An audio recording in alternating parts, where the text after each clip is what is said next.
5 मई को हुए NEET entrance exam के बाद से देश भर में बवाल थम नहीं रहा। हर रोज नए नए खुलासे हो रहे हैं। अब बिहार में ईओयू के निशाने पर 2 पेपर सॉल्वर हैं जो छात्रों से सेटिंग कर उन्हें पेपर मुहैया कराते थे। कौन है वो मास्टरमाइंड, देखिए।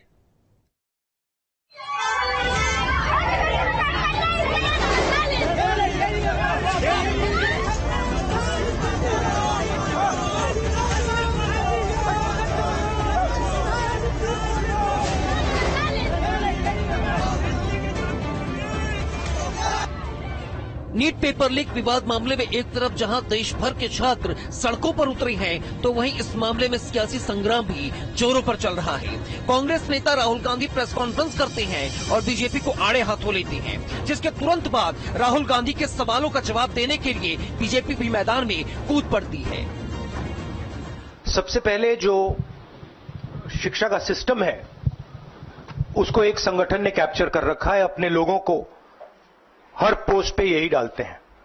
वाइस चांसलर्स की लिस्ट निकाल लीजिए, पता लग जाएगा। जो रूस और यूक्रेन के बीच में लड़ाई चल रही थी उसको रोक दिया था, ब्रेक लगा दी थी। इजराइल और गाजा के बीच में जो लड़ाई चल रही थी उसको भी नरेंद्र मोदी जी ने रोक दिया था। मगर किसी न किसी कारण जो हिंदुस्तान में पेपर लीक हो रहे हैं उसको नरेंद्र मोदी रोक नहीं पा रहे हैं या रोकना नहीं चाहते हैं। राहुल गांधी जी आकर कहें, इसे अगर सामान्य शब्द में कहा जाए कि तीसरे अटेम्प्ट में, थर्ड अटेम्प्ट में भी जो थर्ड डिवीजन नहीं पास हो पाए, अर्थात 100 सीटें भी नहीं पा पाए, वो आकर अपने को मेधावी छात्रों का प्रतिनिधि घोषित करने का प्रयास करें। और जब यह विषय न्यायालय के विचाराधीन है तो न्यायालय के विवेक से ऊपर अपना विवेक दिखाने का प्रयास करें, तो ये साफ साफ लगता है कि उन्हें लाखों छात्रों के भविष्य के साथ कुछ लेना देना नहीं है।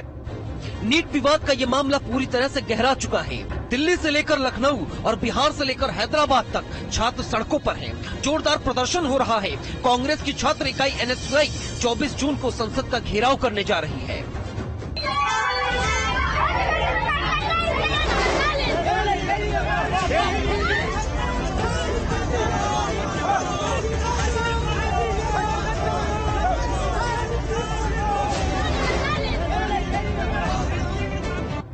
नीट परीक्षा लीक कांड में हर दिन नए नए खुलासे हो रहे हैं। परीक्षा माफिया के एक से बढ़कर एक मास्टरमाइंड का चेहरा बेनकाब हो रहा है।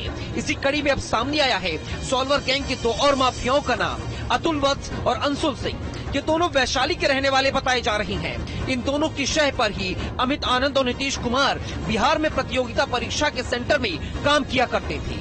नीट पेपर लीक कांड का मुख्य सूत्रधार अतुल वत्स कौन है और इसका पेपर लीक कांड में कनेक्शन क्या है, ये हम आपको आगे बताएंगे। पहले अतुल का काला चिट्ठा जान लीजिए। अतुल वत्स रिटायर्ड ब्यूरोक्रेट का बेटा है और कई महीनों से महाराष्ट्र के एक बड़े शहर में रह रहा है। अतुल अंतर्राज्यीय सॉल्वर गैंग का सरगना है और मूल रूप से जहानाबाद के बंदूकगुंज गांव का रहने वाला है। देखिए, ईओयू के ऑफिस में ये तमाम जानकारियां जो है वो आ रही हैं और 2 ऐसे नाम सामने आए हैं जिनका नाम अतुल वत्सायन और अंशुल सिंह है। ये दोनों मूल रूप से वैशाली के रहने वाले हैं और ये दोनों के कहने पर ही नीतीश और जो दूसरा व्यक्ति था वो सामने आया था और उस दोनों ने क्वेश्चन पेपर लीक मामले में अपना कह सकते हैं कि कबूलनामा किया था। देखिए, नीतीश कुमार और अमित आनंद जो है ये 2 ऐसे व्यक्ति हैं जो ये मुख्य रूप से सामने आए थे, लेकिन इसके ऊपर 2 ऐसे व्यक्ति थे जिनका नाम अतुल वत्सायन और अंशुल सिंह है, जो सेंटर मैनेज करता था और मुख्य तौर पर कह सकते हैं कि इसका मास्टरमाइंड सामने आया है। देखिए, अगर वहीं अतुल वत्सायन की बात की जाए तो पिछले कई महीनों से वो महाराष्ट्र में रह रहा है और दूसरा व्यक्ति यानी कि अगर बात की जाए अतुल वत्सायन के बाद अगर बात की जाए अंशुल सिंह की तो उसका भी नाम सामने आ रहा है। दोनों का कनेक्शन बिहार से है, कई रूप से जहानाबाद से भी है तो कुछ लोगों का कनेक्शन वैशाली से भी है। इनके साथ एक और आरोपी का नाम भी इस केस में जोड़ा जा रहा है, जो है रवि अत्री। रवि अत्री पुलिस की गिरफ्त में है। इसे एसटीएफ ने यूपी सिपाही भर्ती परीक्षा मामले में गिरफ्तार किया था। साथ ही रवि अत्री का नाम उत्तर प्रदेश लोक सेवा आयोग के समीक्षा अधिकारी और सहायक समीक्षा अधिकारी पेपर लीक मामले में भी आया था। और खास बात यह है कि ये आरोपी अभी भी जेल में है। अब सवाल आता है कि रवि अत्री आखिर है कौन? रवि अत्री MBBS का ड्रॉप आउट स्टूडेंट है।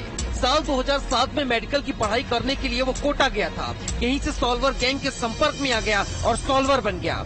इसके बाद पढ़ाई पूरी होने से पहले ही पुलिस ने इसे पेपर लीक मामले में गिरफ्तार कर लिया था।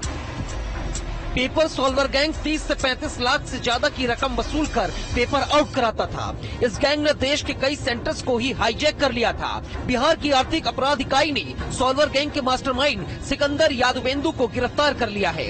इसके साथ 2 और मुख्य आरोपी पुलिस के हत्थे चढ़े हैं। इन्होंने लाखों मेहनत करने वाले छात्रों के भविष्य के साथ